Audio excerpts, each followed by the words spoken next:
கர்த்தராகிய இயேசு கிறிஸ்துவின் நாமத்தினாலே நான் உங்களை வாழ்த்துகிறேன். இந்த ஆசீர்வாதத்தின் விடியல் என்று சொல்லக்கூடிய நிகழ்ச்சியில் உங்களை சந்திப்பதில் மிகுந்த மகிழ்ச்சி அடைகிறேன். இதனால் நான் உங்களோடு கூட பகிர்ந்து கொள்ளும்படியான தேவனுடைய வார்த்தை பரிசுத்த யோவான் எழுதின சுவிசேஷம் 15ஆம் அதிகாரம் 7ஆம் வசனம். நீங்கள் என்னிலும் என் வார்த்தைகள் உங்களிலும் நிலைத்திருந்தால் நீங்கள் கேட்டுக்கொள்வது எதுவோ அது உங்களுக்கு செய்யப்படும்.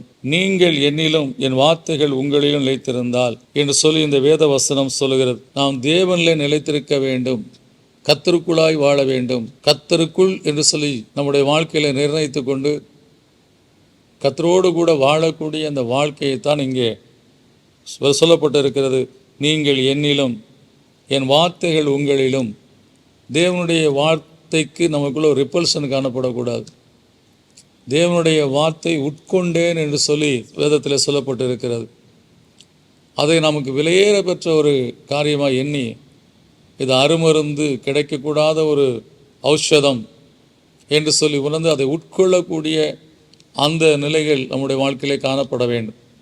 தேவனுடைய வார்த்தை நம்முடைய நிலைத்திருக்க வேண்டும் உள்ளே நம்முடைய வாழ்க்கையில்.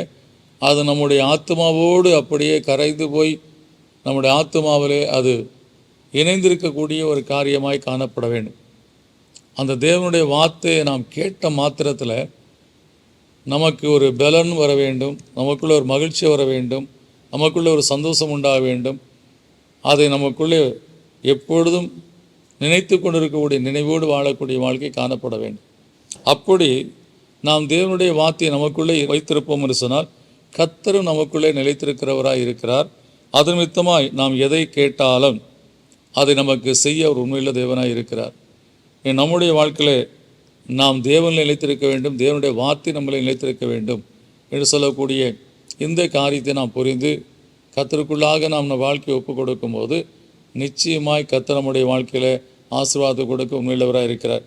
தேவனில் நிலைத்திருக்க வேண்டும் என்று சொன்னால் பரிசுத்தம் தேவை. ஏன்னா அவர் பரிசுத்தமான தேவன். வார்த்தைகள் நம்மளை நிலைத்திருக்க வேண்டும் என்று சொன்னால் அதை ஏற்றுக்கொள்ள முடிய இருதயம் நமக்குள்ளாய் காணப்பட வேண்டும்.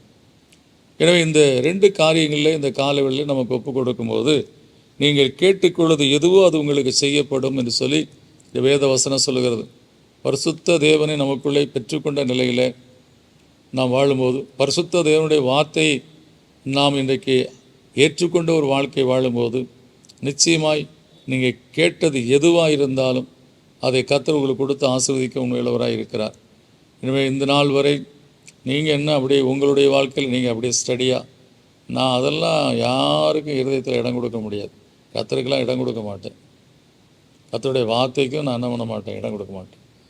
என் வாழ்க்கையை நான் தனிக்காட்டு ராஜாவை போல நான் வாழக்கூடிய வாழ்க்கையை தான் வாழுவேன் அப்படி சொல்லக்கூடிய அந்த ஒரு வாழ்க்கை இல்லாதபடி நான் கர்த்தரில் இருக்க வேண்டும், கர்த்தருடைய வார்த்தை என்னில் இருக்க வேண்டும் என்று சொல்லக்கூடிய அந்த வாழ்க்கையை நான் வாழ ஒப்பு கொடுக்கும்போது கர்த்தர் நிச்சயமாய் நம்முடைய வாழ்க்கையில் நீங்கள் என்ன கேட்டாலும் அதை செய்வேன்னு சொல்லியிருக்க தேவன் நிச்சயமாய் செய்து ஆசீர்வதிப்பார். எனவே இன்றைக்கு நான் ஒப்பு கொடுப்போம். கர்த்தாவே, எனக்குள்ளாய் நீர் வாரும், உங்களுடைய வார்த்தை கர்த்தா எனக்குள்ளே வந்து நிலைத்திருக்கட்டும் ஆண்டவரே என்று சொல்லி ஒப்பு கொடுப்போம். கர்த்தர் நிச்சயமாக நம்முடைய வாழ்க்கையில் நாம் வேண்டிக்கொள்கிற எல்லாவற்றையும் நம்ம கொடுத்து ஆசீர்வதிக்க உண்மையுள்ளவராக ஜெபிப்போம். நல்ல பிதாவே, நன்றியோடுமை துதிக்கிறோம். நீங்கள் என்னிலும் என்று சொல்லப்பட்டிருக்கப்பா. சில காலம் நாங்கள் கர்த்தருக்குள்ளே மகிழ்ச்சியாக இருக்கிறோம், சந்தோஷமாக இருக்கிறோம், ஆலயத்துக்கு போகிறோம், வேதம் வாசிக்கிறோம், ஆவிக்குரிய வாழ்க்கை வாழுகிறோம். அதுக்கப்புறம் கொஞ்ச நாள் நாங்கள் அதை அப்படியே விட்டு விடுகிறோம்.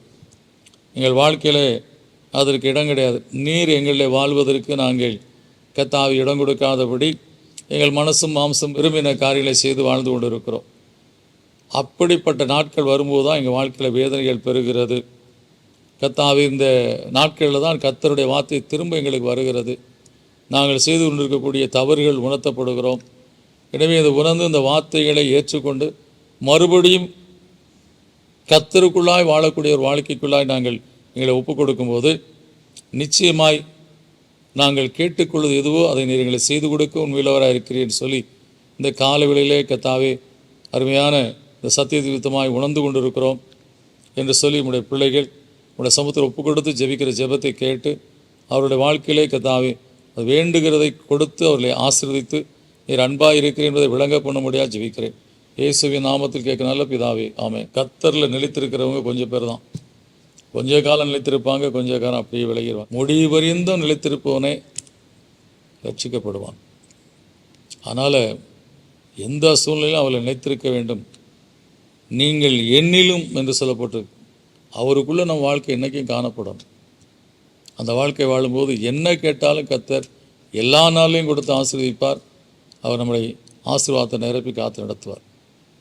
இப்படிப்பட்ட ஒரு வாழ்க்கைக்கு ஒப்பு கொடுப்போம். இந்த கால வேளை அப்படிப்பட்ட ஒரு நாளை நம்முடைய வாழ்க்கையில் கொண்டு வரட்டும். God bless you.